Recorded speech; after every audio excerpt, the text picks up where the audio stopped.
It's blue now. Yeah.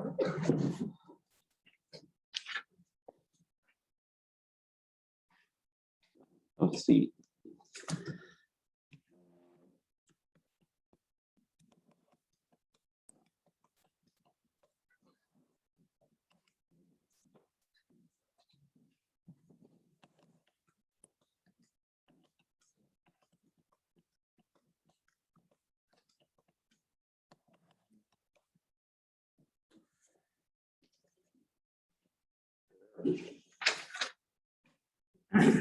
All right, we're going to call this meeting to order per ORS 192.610 to 192.690.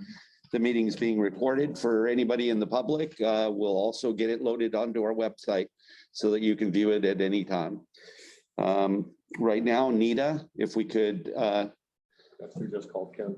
Oh, hold on, stand by for a second. We're waiting for our invocation, and it's going to be Chaplain Nita Hoops. Or is she on? Hold on. She called me and I hung up on her. Oh, So I just tried to silence my, yeah, she just got voicemail. So hold on here. Hey there, what's up? She can't seem to get through to us. So Cheryl, where it says, go back up to Nita Hoops, where it says ask to unmute. No, go back. I promoted her. Go back. Panelist. Go back. Make that disappear. Now go back up. There. Okay, she should be unmuted now. Can you hear me? Yep. We got you. Okay, we got you now. Thank you. all right, let's all rise. Let us pray. Good and gracious Lord, we come before you once again asking for your guidance as our board convenes to take care of the fire department business. It's been a very trying past 18 months with the pandemic, windstorm, ice storm, heat dome, ongoing terrorist threats, widespread homeless situation, earthquakes, hurricanes, flooding, drought, wildfires, and so on. What we consider major tragedies in our lives are just a blip in your holy plan for mankind. We ask that you would guide us all and that you would have us do what you would have us do. Give us a servant heart, not only during tragedies, but also when all is well. Bless Chief O'Connor, the officers, and career volunteer and support staff as they keep the community safe. In the name of the mystery that is our faith, we pray. Amen. All right, flag salute. Pledge allegiance to the flag of the United States of States of America, and to the republic for which it stands, one nation, under God, indivisible, with liberty and justice for all. I'm going to go ahead and conduct roll call. Director Day. Here. Director Miller. Here. Director Oliver. Here. Director McAdoo. Here. And Silva is present. Chief, do you have any changes to the agenda as written and presented? Yeah, if we can add to the agenda, item B6. E6, D6. B6, Okay, third party negotiator. third party.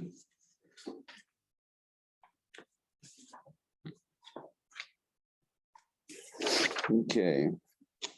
Directors, do you have any changes to the agenda as written and presented? No. No?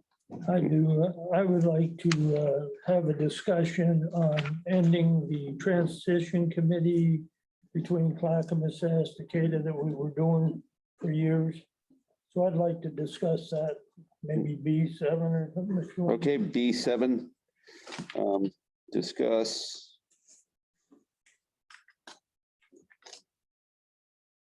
The interagency committee. That's what it's called. Yeah. Committee. All right. Any other directors with changes? No. All right, then we're just going to go ahead and move forward. Did everybody get a chance to look at the meeting minutes from the August 19th meeting? Yes. I went over them. I'm okay with them. Do we have a consensus?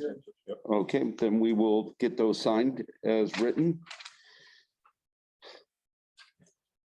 For right now, we're going to go ahead and move public comment up forward. And so it's going to come after adoption of the meeting minutes. Could we see if there's any flags, hands raised, any kind of chat? So far, nothing. Okay.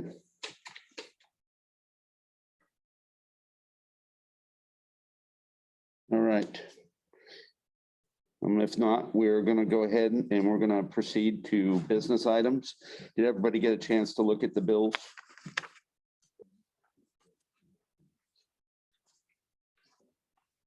I'd make a motion that we pay the bills as presented tonight. I second it.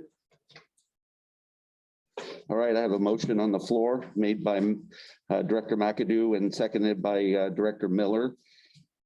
It's on the floor, open for discussion.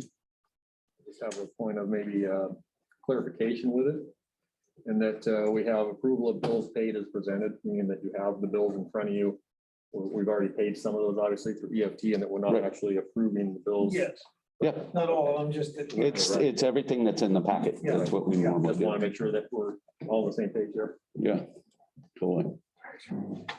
Okay, if no questions, I'm going to go ahead and call for the vote. Director Miller, Yes. Director Day, Yes. Director McAdoo, Yes, Director Oliver. Yes. And Silva is a yes. All right. Chief O'Connor can talk a little bit about the COVID-19 vaccine mandate. So everybody's well aware that there's a state mandate for anybody working in healthcare that we're required to be vaccinated by October 18th. We've had roughly half of our volunteer career force combined that did not meet that requirement. We're kind of chipping away at it with people having a change of heart, people that are getting exemptions for medical or religious reasons, and that number is dwindling. I have a good number for you today, but we are making some headway, so it's not quite as severe as it was, but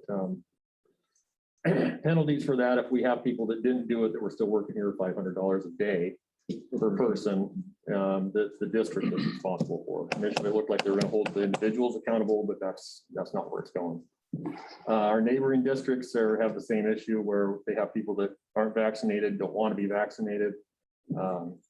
Clackamas is in a pretty hurtful place right now with that. They stand to lose quite a number of their career staff, where they're probably going to have to close some stations until they figure out how this is going to work out. So this is going to affect everybody. Mutual aid might not be as easy to get as it once was if we have a significant incident. Our neighbors may ask for us to go there sooner rather than later, that sort of stuff. So it's just kind of, this is more of a heads up. We're not to the 18th of October yet. There's still political battles and legal battles going on with the whole thing. But as we get closer, it looks less and less promising that something's going to change that. That's really all I have for you at this point, other than keep on lobbying your state representatives and What about weekly testing? Well, that's what was there before until the governor decided to change it. Take that out. Yeah. So because her reasoning was the hospitals are going to overfill. So the ICU beds. That's her theory. She's taking her public health folks, their recommendation. With the heartache I've got with this whole thing is we've been servicing our customer for the last year and a half during this pandemic. And now what's changed? Why can't we still go service our customer? We've been doing it whether we're vaccinated or not. Well, and we could mandate internal controls such as PPE, decon and stuff like that. So it's not like we don't have the tools and equipment to ensure that we're not bringing it back to the station and we're not giving it to the patient. So, I mean, in theory, maybe she should have directed it only towards healthcare people that work in hospitals and care homes. Yeah, that see a patient for at least 8 hours a day. Right. Yeah. Yeah, they made it pretty all encompassing that it was, it's not just somebody who has a state certification or license or, have direct patient contact, but they made it so that everybody that works in that world, one way or another, is required to do it. There's no exemption. So even though Cheryl's over here working in that office, still applies. Right, and they're using the mechanism that you have an EMT or a Yeah, certification, they're right? broad brushing it Right. real bold. And so, and then just to really couple it, we could say, well, our volunteers, a lot of them don't have, but they don't want it. But then our insurance company says, we're going to drop you and not insure you. So you see, it's a catch-22, right? We'd be damned either way. So, Yeah, there's been, I spent a lot of time in this. There's obviously lots to read on it, lots of stories. But there's not a lot of options. It just gets slimmer the more and more I dig into it. So, anyway, yeah, there's no action there for anybody. It just, it's a topic that's obviously pretty important here, and want to bring it up. do you foresee, what are the numbers do you foresee us losing both career and volunteer staff? At present, I think we're going to probably lose a third of the volunteer side. And I believe we're pending some paperwork. I think we're actually good on the career side. So we could lose a third of our volunteers. At present, yeah. That just sucks. Now, how long does that mandate last? January 31st, January 31st. basically 3.5 months. Well, but is she gonna extend it? Yeah. I mean, that's what I mean, right? It's her rodeo. She's not running again. She's termed out. So it's not like she needs the votes. A third of our volunteer force, that's like a second rig out the door. Certainly could affect. Yeah. Second rig out the door, second call not being covered, that sort of thing. And we've been there years ago. All right, Worked hard thanks. to- we worked That hard was to- kind of management though. It was, but I'm just saying that we worked hard to get rid of that problem. That's right, we did. Now we might be Well, stuck this back is in just that higher problem. management though, that's causing this. Yeah. All right, there you go. Keep up all the good work, you guys. All right, so thanks for the great news, Chief O'Connor. It was. Hey, That's the second thing on your report. yeah. So Chief O'Connor and I were talking a little bit about consent agendas. A lot of government agencies will put a consent agenda and they'll have everything coupled in the consent agenda. So then there's really only one vote unless there's something that's pulled out of it. So normally in most of these meetings where they have a consent agenda, the person running the meeting will ask, does anybody want anything pulled from the consent agenda? And if nobody pulls anything, then it's just voted on and adopted. But if somebody wants it pulled out, it gets pulled out and then it gets discussed and voted separately. So what do you guys think about doing a consent agenda, trying it? We've never done it in the past, but a lot of government agencies do. I think it's a good idea. Could you explain to Yeah, the explain a little more. citizens what the consent agenda would include so they know? Yeah, so consent agenda includes routine things that we adopt at every meeting. It could be the meeting minutes, it could be the normally paid bills, unless somebody pulls that out, one of the board directors. And so it's our routine business that we know every month that we're going to do. And then if there's something new, that normally comes as a separate agenda item. We don't couple it so that we're transparent with the public and we discuss anything new and that's different than what we've done before. So I think that explains it. Yeah, that's pretty much Yep. it up. Cool. All right. What are the advantages or disadvantages of having a consent agenda? Well, I mean, in theory, you eliminate 3 maybe very routine votes with just one. 3 board meetings or 4 board meetings ago, you had an issue with an item. and you ended up voting no because of that one part of it. So that would have been a perfect example where you could have said, hey, look, I want to pull that I up. want to pull that out, and then, we do a consensus and Okay. decide if we want to or not. Yeah, well, no, if any Oh, board just one? director, Oh, okay. it only takes Okay. one to All right. pull it. All right. And then it gets pulled, it still goes for a full vote. Yeah, okay. Pull it out and discuss it and then move it forward. So you could wrap up bill paying and. Everything, and yeah. Minutes, and a Minutes. few other things into one consent agenda, Yeah. be done with it. And then if there's Then the other anything items new, Fall in behind it. anything new will come as a separate item. Okay. We don't, for transparency. Your bills as paid would be in there, but if we had a capital item that we're paying for large, then that's a separate. Yeah. Separate deal. Okay, so we'll give that a shot for this next meeting. Maintenance of the RFP, Maintenance maintenance. RFP. So we got back two RFPs, one from Hughes, one from Almsville. Neither one of them gave us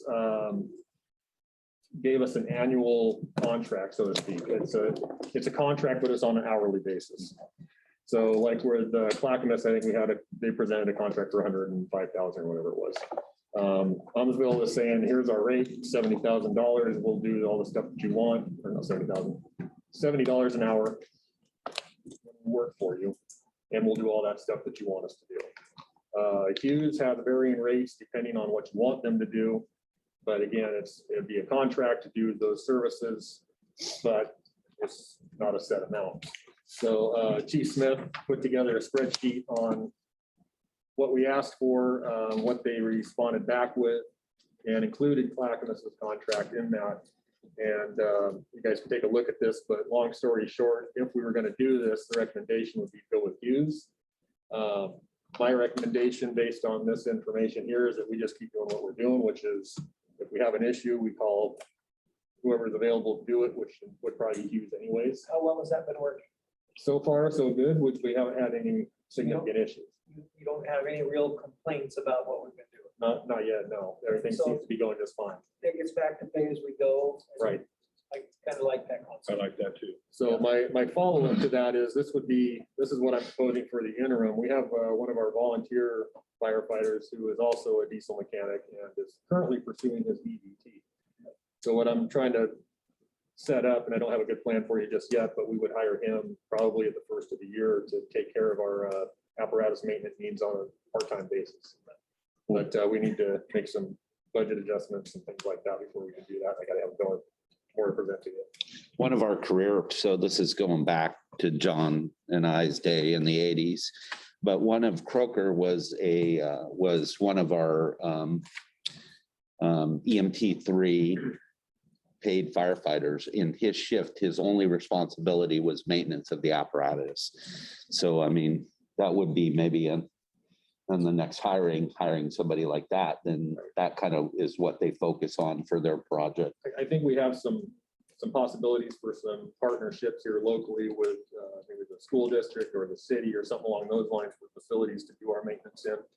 But again, I gotta pursue those options, but I think those are good options. I think that's actually would turn out a whole lot better for us than what we were trying to look at.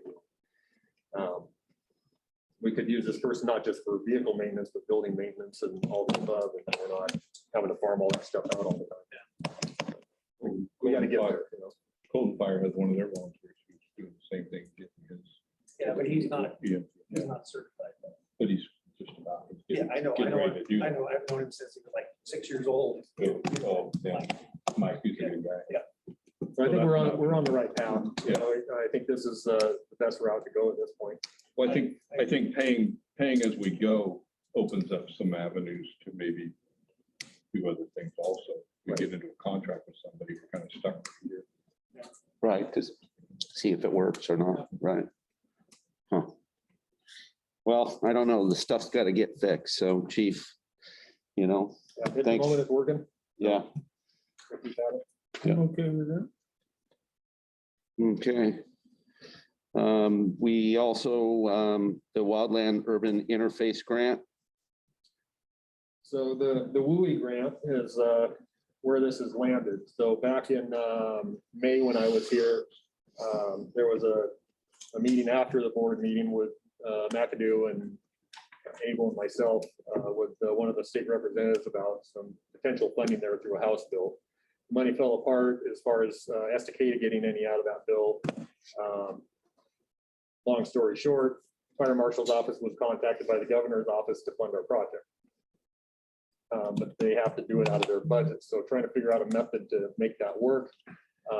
They're going to run it through their WUI grant program, and then the state fire marshal's office will get reallocated from, I think it's the ARPA money, American Recovery Plan stuff. So I completed that application today. Just got that turned in just before the board meeting. Totals up to about $1.1 million. In that, we would have, I asked for a type 3, a type 6, a water tender, a bunch of hose, Wildland PPE, chainsaws, radios. It's a laundry list of stuff. This is all in addition to the $285,000 grant that we've already got notification we're going to get. But again, like this is like everything else until we actually have a signed agreement in place. You know, it's not 100%. But as per my conversation with the governor's office, not the governor's office, the state fire marshal's office, it's pretty much a done deal. We just got to sign some agreements and we'll be off and running. They'll cut us a check where I've listed this out. Say we want $225,000 for the brush engine. If we only spend 200, we can reallocate the other 25 to some other part of the project. Is there any strings attached at all? Strings attached are that we would be available for conflagrations throughout the state. You know, that's what we're supposed to do anyhow. So Yeah. it's what we're already doing, and they just want some guarantees that we would continue to support that. We have room to store it? We've been working on that. How are we going to make this all fit? That was my question too. Yeah, we got some options. We can make it. We can make it happen. And my other question, Chief, was what's the insurance impact on that? You know, Haven't gotten that far, but that is on my list because I knew you'd ask that question. So anyway, at this point, it's still in process, but I'm pretty confident this is going to move through. So. Right. I think no matter what, John, we need the newer apparatus anyway. It would decrease our maintenance and replacement fund, which helps us. So I think that even if we end up with extra apparatus, we could surplus our older stuff if we can't fit it all. You know what I mean? And that's what I was gonna say. Yeah. Because you get too much equipment, even if it's new, you still got maintenance and insurance costs. And Too much. I remember years ago, we had 4 or 5 staff cars and I was trying to wean that down, you know. I thought you ordered those. No, I didn't. Jesus. I was opposed. 3 were enough.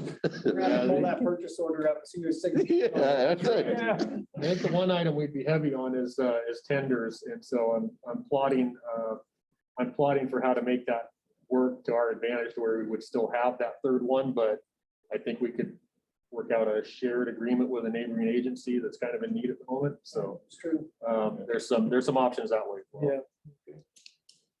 Cool. Any questions for the chief on the grant? Thank you, Director McAdoo, for helping with that. Yeah. All right, so we're going to go to B6 item, third-party negotiator. So as per direction of the board, pursuing a third-party negotiator for labor contract. And we're basically, I've been striking out with individuals that I thought might be able to do it, but there are a couple of law firms that do represent government employers for this sort of thing. I think there's only a couple of them, but I have PRH Labor Law and I have Eileen Eakins. It's 2 separate entities. PRH Labor Law is used by Sandy. I talked to Chief Schneider a couple days ago. He highly recommends it. It's going to cost you no matter what you do because it's attorneys, but they've been using that outfit for a while, and he highly recommended them. That was the only person I talked to that actually used one of those entities on a regular basis. So if you want me to continue to pursue them, I'll find out more. But I think you should reach out to them and see what the nuts and bolts are. See what the cost is. Yeah. I mean, that would be a big one, right? we're probably looking upwards of $350 an hour. Ask them what the average That's about average. Hours Now, it even if takes. I go in to to do it. talk to an attorney for something. I don't know if they have any kind of retainer for us and all that kind of stuff, but that's what I need to figure out. Yeah, Well, I'm happy because I don't even have to be involved with it. There were so many 10-hour days negotiating. Oh my God, it was grueling, but for the right people. So I'll move forward with pursuing them and see what I come up with. Just happy to finally get some, I mean, Yeah. something other than just chasing those. Okay, excellent. thank you. All right, so we're going to move on to business item number 7 concerning the interagency committee, which is Director Oliver and Silva is on. I brought this up because I think it's time to end that committee. That committee was established to kind of make the transition from Clackamas to Estacada and working out, or Estacada to Clackamas with the merger, and working out issues every month and bringing them back to the board of directors.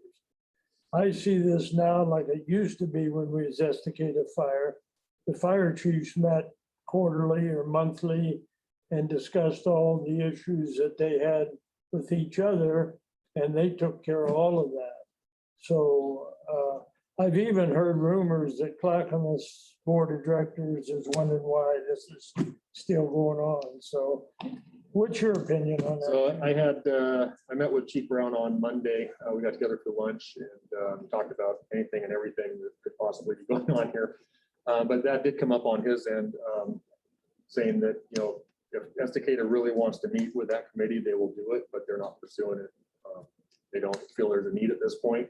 We talked about it at our level that we would meet at least quarterly, and if there was a need for that committee to reconvene, we would. But as it stands right now, we're feeling pretty good about our relationship on that end. The only thing I thought it was beneficial is each one of the meetings, we talked about the money that they charged us for certain items that they actually owed us, where, you know, the square off the bankroll and all that.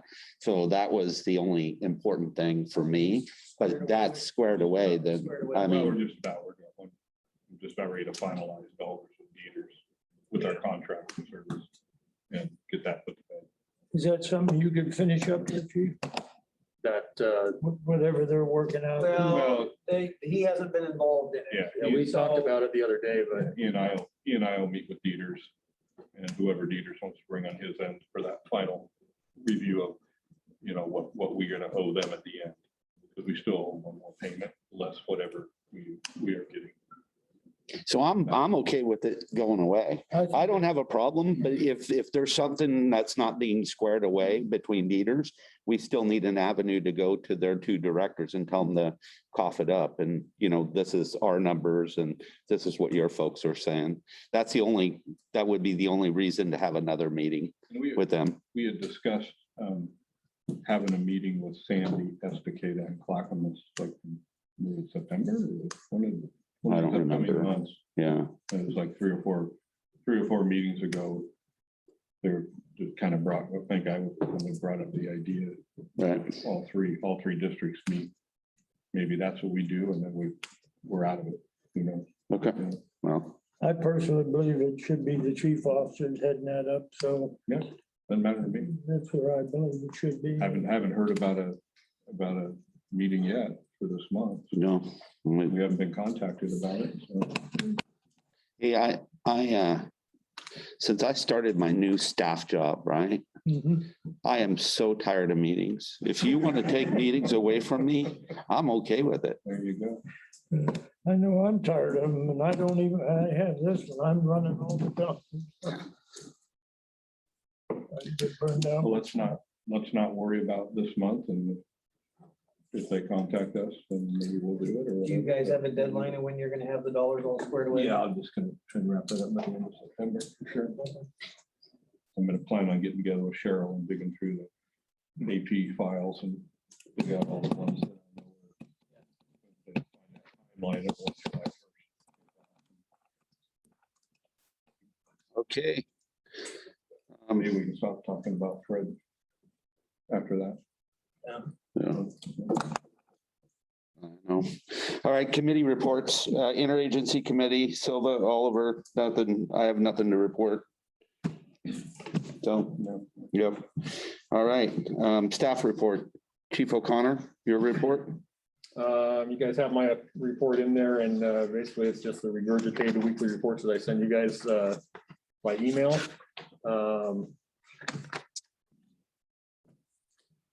We did get an estimate back to paint engine 232. Let me guess. Let me just guess for a second. Get the number. It's gonna be between probably 45 to 60,000. You would be correct. Oh, wow. What is that? That's the Port of Portland fire engine. To paint a fire To engine? paint it, yeah, That's a 1995, right? 96. Did you hear? I was right in the I can't ballpark. see why. I'm good with it being green. I am too. Leave it next summer, leave it out in the sun, hope it'll ripen. Maybe it'll ripen up, right? Yep, yep. Why does it cost that much to paint? Red paint's the most expensive paint there is. Chief, where did you get the estimate from? I don't have it sitting in front of me. Or do I? No, I don't. Local guy? Yeah, it's in the area. Okay. There were a couple others that are supposed to come back, but we're expecting it to be right in the same ballpark. So How much is 150 cans of rattle? That's give right. it a try long time.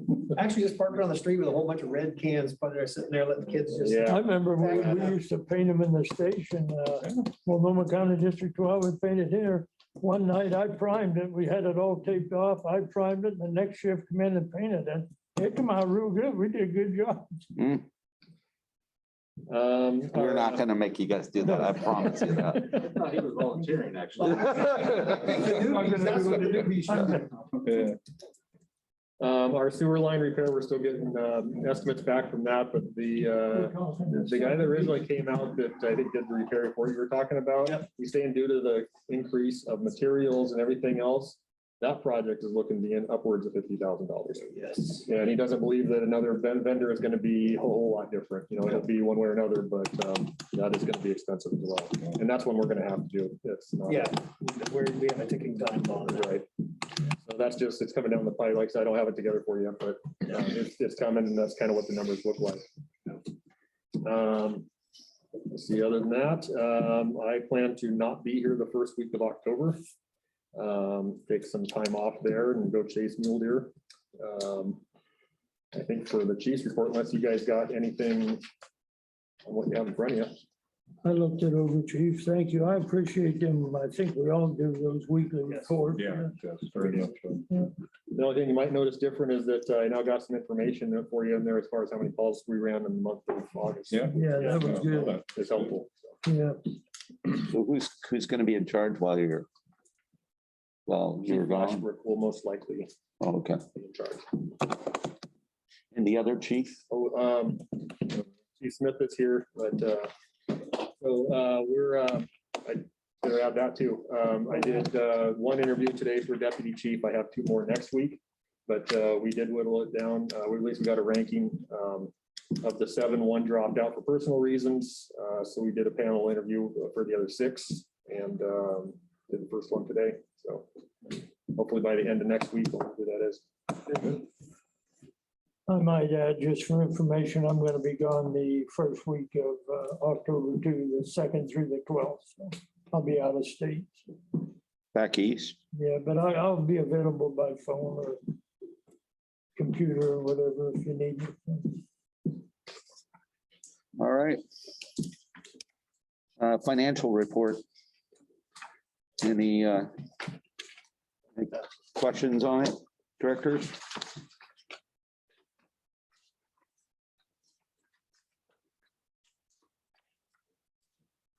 Your financial report, your financial statement ending August 2021. So for the month of August, in the US bank payroll account, there was $35,998 cents. LGIP is $1,960,755.15. And then the US bank general operating fund at $65,183.14. We did collect $932.27 in dividend and interest, and I put that as 186% because I believe we only put in the budget as $500. So obviously we're well exceeding that. And then your year-to-date on those are there. Tax collections, those are taxes that were previously levied, not collected. We're at $7,073.88 for the month of August. That was brought in. That was brought Came in, Okay, correct. cool. So we're doing well there as far as collecting past due. Moving down in payroll for August, we had $99,537.93. And materials and services, we were at $92,225.84. And looking at that number, it's a big number for the month. But if you break it down, we had 20-some thousand for uniforms, 20-some thousand for personal protective equipment. We had the server project in there for 20-something thousand dollars. So the bulk of it were bigger projects that we already had in process. Are we still renting the turnouts or did we finally get our shipment of them? We have gotten some, not all, but we're still doing some rentals. So we had some recently come in. We're getting there. So so we only have one set of turnouts per member. Right. We don't have a backup set for when they need to be washed or maintained or No, we're down at one set. it's one set. Yeah. Okay. How come we're renting Just- turnout? We can't get them. That's what I mean. The salespeople that sell us these things should be not charging us rent if they can't produce. Well, the salespeople themselves aren't doing it. Okay.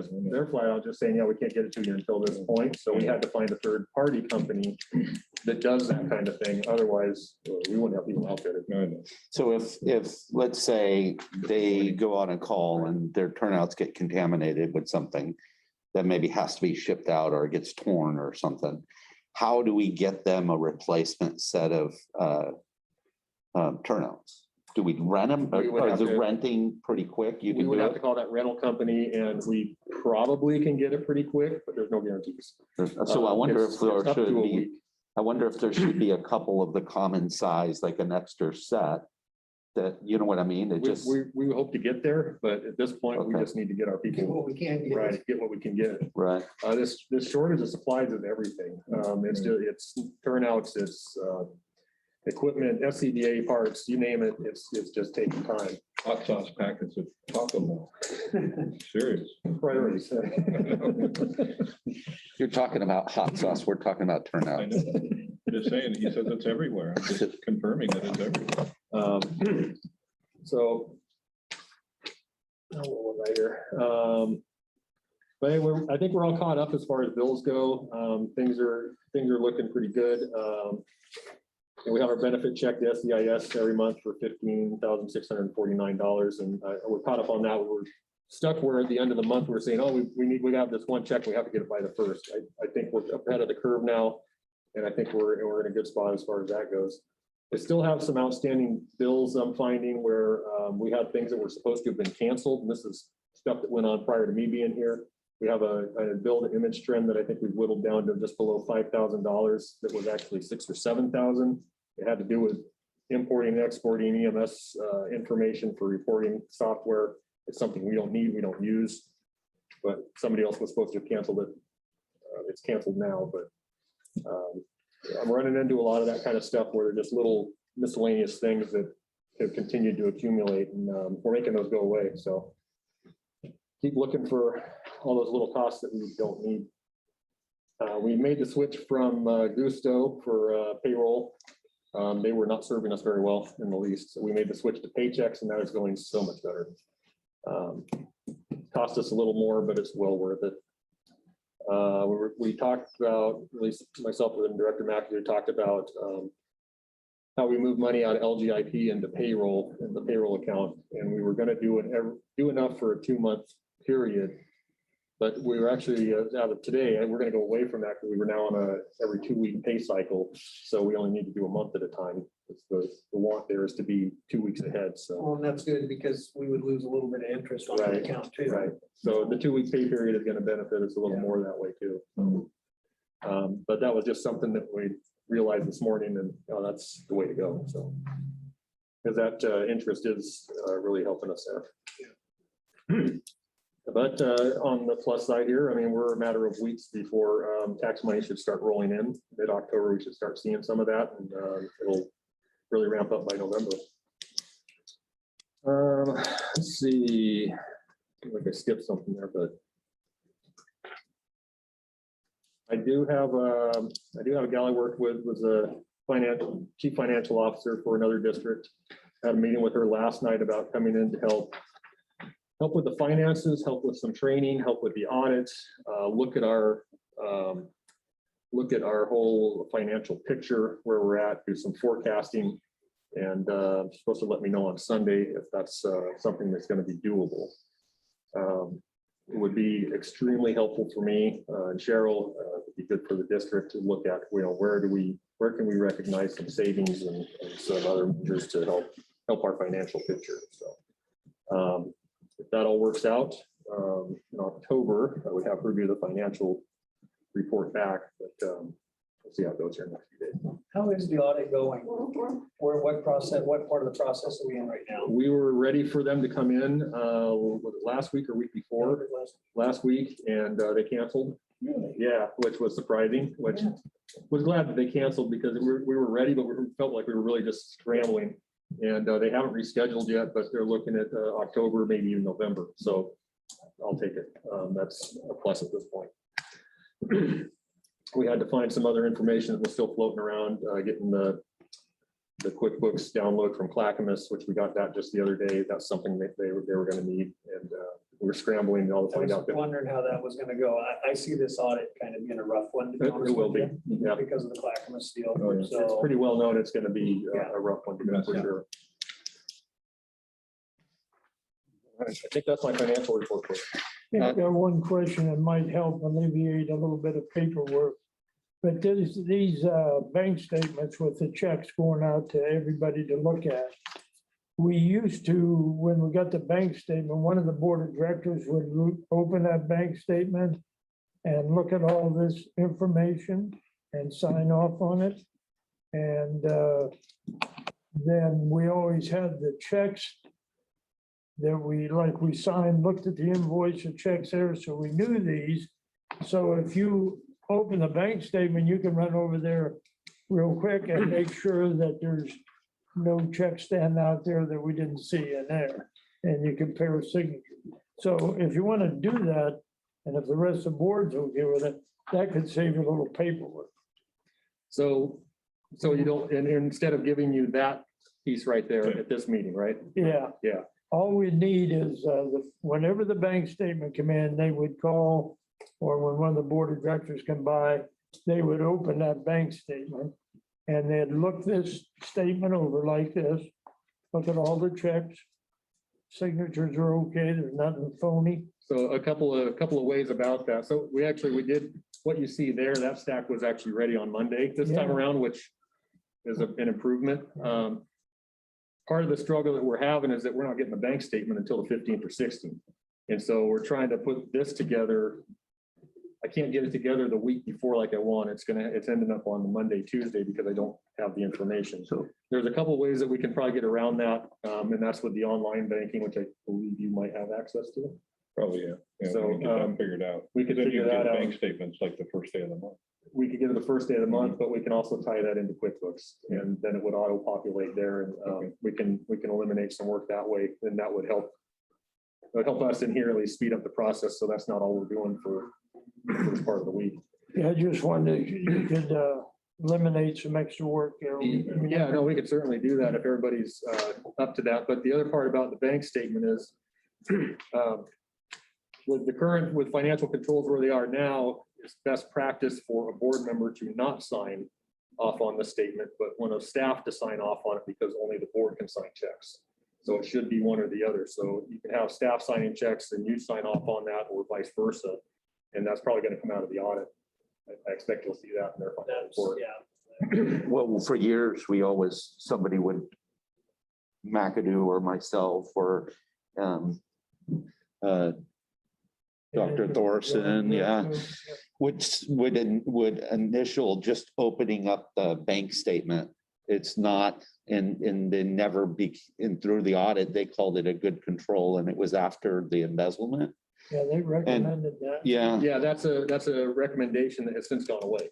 So, and it's recently changed, like in the last 2 or 3 years or something like that. So it's fairly new. The way you were doing it, yeah, that was what they were telling me. well, the one thing we don't want, or I don't want, is one of the staff signing checks. That's just not gonna fly. Yeah. So I just don't, That's a board's responsibility. yeah. Right. And there's no problem with that one way or another, but as far as like the statement, whatever the statement is that comes in, that should be signed by somebody that reviews it against what we have here that we've sent out. Staff could do that. Right. so, It's all about more fingers on it, more better. It's harder for somebody to get away with something if you've got different people looking at it. So if they're getting their statements online, then you can't really do that. Sign on the envelope of the. thing. No, I'm just saying, Get rid of some paper. yeah, get rid of some paperwork. I don't really need to see this. If No. so why not just do this? You can always have one copy that you keep in your packet as a reference, that if somebody has a question, you can reference it. And then why don't you just email it to us, and it's not part of the packet. It's, We get the email anyway. and part of That's the what I packet, mean. And so. So I mean, it's just- nice to look it all over. Include it in the electronic copy, but not the hard copy. yeah. Yeah. And then if they have any director prior to a meeting, if you have a problem with something, you communicate directly with the chief or me, and then we handle it and get it rectified prior to the meeting. And then he'll have one copy if something comes up for his own reference. And then I'll go ahead and get the week before with the chief, I'll get the board packet out. It just won't have the financial because it's not ready yet. Yeah, and I mean, if we want to print it off ourselves on our own paper, that's fine. We can. Then you have that option. Yeah. But yeah, we've made huge jumps here in the last month to get to this from where we were prior to that. Prior to that was, lack of a better way to put it, was a mess, and it's getting there. It's not quite where I want to see it, but we're in a whole lot better. I just wanted to throw that out, maybe save some time and paper. Whatever you want to do. Sure. All right. Does anybody have any further questions for the chief on the financial report or for Cheryl? So you eventually are gonna get to like a P&L and a balance sheet type thing? Okay. Okay. So I'm gonna go ahead and open it up for board comments. Well, I personally want to thank you. I stopped in his office, told him to thank the fire chief and the direction this fire department's going, the career personnel, the volunteers. When I come in Saturday prior to that 9/11 meeting we was having, event. And everybody was kind of sitting around the table. Chris Nelson was there with one of the dogs. Chief was there. Everybody's having coffee and visiting. That's the old Estacada Fire Department I remember, and I really appreciate where this is going. And I hope it stays that way 5 years down the line. Yeah, or longer. Yeah. 10, 15, yes. So I just wanted to say thanks to everybody for that. Okay. Directors, any further comments, concerns, questions? None? Okay. So everybody get a chance to look at the correspondence. Looks like we convinced somebody to go into the hospital and they didn't want to, and they got 3 stents put in. Good job, guys. That's the way with me. I said, no, I have my wife take me in. Well, where they made the mistake, they showed me the 12 lead. And I looked at it, familiar with it. And I said, You know how to recognize a STEMI? yeah. But anyhow, everything looked good, nice. QR complex was nice. I said, I'll just have the wife take me in. So- Right. So, so and I I, got in there. uh-huh. And they were checking me over, and pretty soon I'm in an ambulance going over to have a stent put in. Yeah. Yeah. So unfortunately, the old EKGs that we used to take the image, and give you an image of the heart and how it's working. Yeah. It really can't show you everything you need. You know what I mean? And so we do the whole 12 lead. You can read it and it's almost a science, but it's pretty easy. And we can detect that you've got blockage and where it's going on. And then that's why that stuff, 12 leads are awesome. They save Well, lives, 20 years ago, 25 years ago, I was on top of this right, and I looked at the EKG and I said, I'm okay. right. I'm kidding you. I'm pulling you guys a string, okay? But I learned my lesson. Right. too. Oh, yeah. Cool. Okay. All right. Oh, Community items, you want the bowl complex? Yeah, Bull Complex is still burning. Obviously, it raises a lot of concern every time the smoke settles in here. We get phone calls, we get smoke investigations. And there are days where when the smoke's here, the phone does not stop. And people are just anxious about it. But it sounds like rain's coming this weekend, so hopefully they'll be able to transition into a recovery and not so much depression anymore. yeah, I was looking up the Detroit area. It could have 2.5 inches of rain. Yeah. Down there. That'd be great. Yeah, that'd be great. Might put a fire out. I'll slow it down. Anyhow. Yeah. High school football game standbys, our guys are doing that. So we're there on for the varsity football games, and we're getting great turnout, of course. First staff goes up there, volunteer guys are up there, and of course, it's well received.